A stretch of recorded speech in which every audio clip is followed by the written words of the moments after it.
Hello, and welcome back to Inner Peace Place. I'm Karen. Today we're going to talk about our life path. We've talked a little bit about it, but I wanted to expand some of our background in it. So we are so blessed to be able to influence our life and our path, our direction that we're going in our life, the types of things that we attract or magnetize in our life. So we truly are not at the mercy of the whims of the environment that we're in or in other people's desires for us. We may feel that way, but we really aren't. When we have the wherewithal to be aware of our connection to the all that is, God, Jesus, Buddha, whoever you commune with, we're in a state of expansion. And when you're in a state of expansion, you are able to blend your past knowledge, habits, etc., with guidance. And that's what we're trying to do, moment to moment. That's the trick, isn't it? I am really good at intermittently asking for guidance and or creating a state of balance prior to doing something. But doing it moment to moment to moment all day long is my challenge anyway. So as we step back and think of our life path, our path of peace, joy, happiness, which is what we're after with this work. How can I influence my life in a more happy direction? I want to be happy. I want to be engaged and not just an innocent bystander that is being fluffed around by the ocean waves or by the wind in a direction that I may not really want. So I need to be aware of the pace of the path that I've chosen, the pace, how quickly I'm moving along. I need to be aware of the focus of my attention and the direction, the overall direction of this path.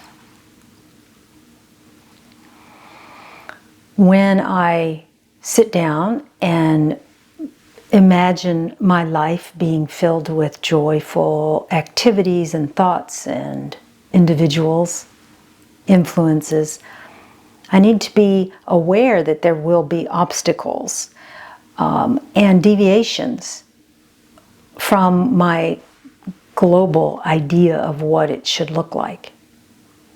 That's the human condition. We will have those. And with this work, we call those jewels. Because if we're able to see them from a different perspective or a higher perspective, we can see that they aren't roadblocks. They don't stop us from doing the more joy-filled direction or engaging in a joy-filled direction. They simply give us pause and perhaps some education and refreshment or refinement on our path, because we suddenly understand that this is something that I have a habit of engaging in that doesn't bring me joy. This is something that I have a habit of being attracted to that doesn't bring me joy. But it is not a roadblock. It's just a pattern that I have. And when I'm aware of my patterns, then I become more powerful. And I can ask for help from a source that's bigger than me. Anytime I feel bogged down in an activity that I know I don't want to do going forward. My path is not just simply an endpoint. It is a path. And so if I'm always focused on getting there, I am not creating a joyful path in this moment. So don't get caught up in this earth plane idea, I need to get there.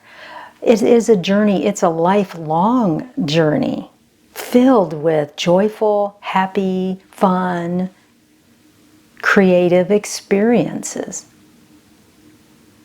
And as you learn this idea, as you integrate this idea, you can see that as you encounter stress, as you encounter joyful activities, these can be considered to be part of what makes your path more interesting, fresh.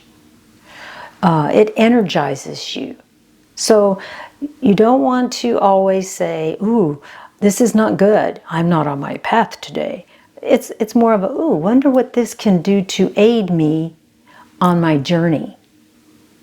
See, your perspective on the good, the bad, and the ugly is as important as what you're doing as a reaction to whatever's going on.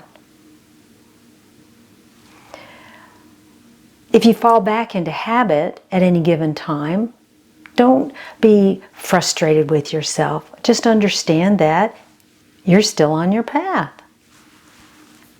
And you are going to be aware, oh, I did that again, but I realized it pretty quick as I was doing it, or after I finished, or even I know I'm about to partake in something that normally pushes my buttons. How can I make that experience more joyful? This is our power. This is our opportunity to look at any of the obstacles that you consider growth points and embrace them and maybe shift them into something that is going to, in retrospect, bring you more joy. Your connection, your active awareness of your connection is going to allow you to influence the energies in an in-the-moment manner. In the moment towards a direction of peace or joy or happiness. So you want to find the feelings that you're experiencing at this moment. All feelings are energy, and all energy has a flow.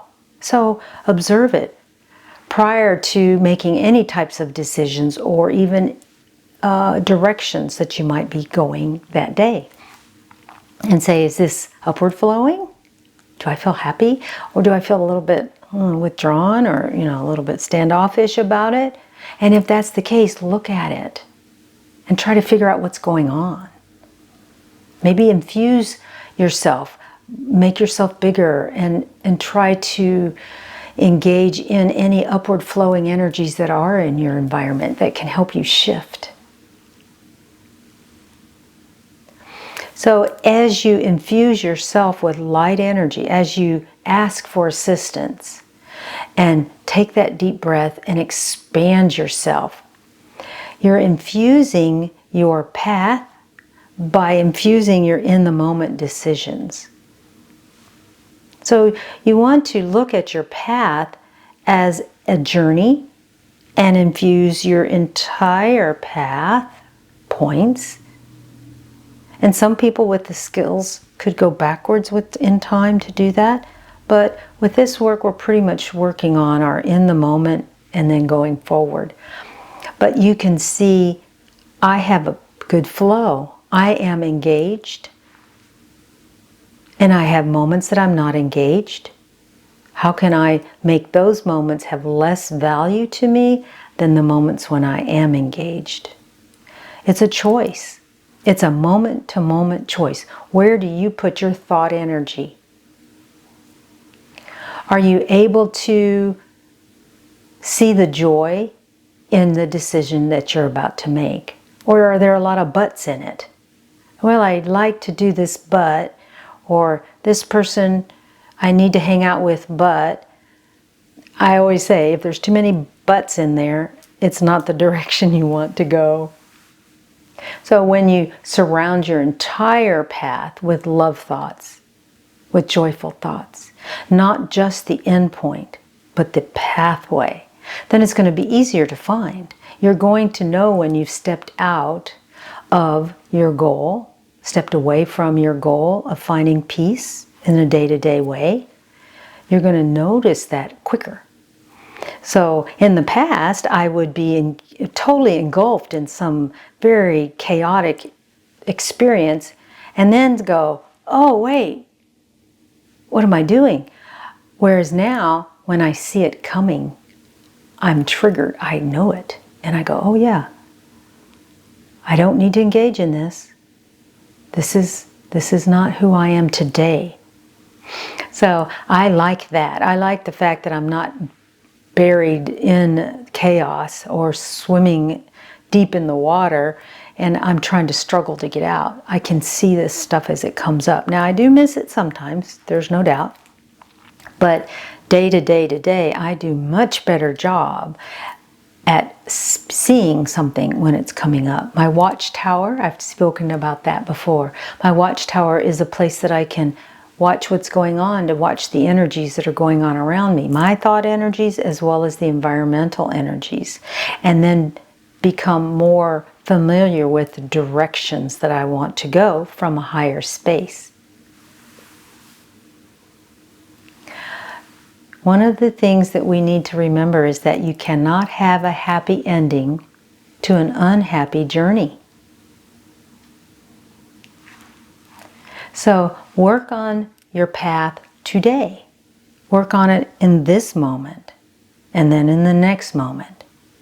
Focusing on what brings you joy, what makes you smile on the inside. I remember hearing a saying, smile, make people wonder what you're thinking about or doing. But that's really true. Smile on the inside. Let it engulf you. And you'll notice that your path direction becomes more stable, more focused on joyful interactions, joyful relationships, joyful activities, and less focused on chaos in your life. If you have a topic you would like for me to discuss, email me. I'm happy to do that. Love and light to you and your path. And I'll see you in the next video. Bye-bye.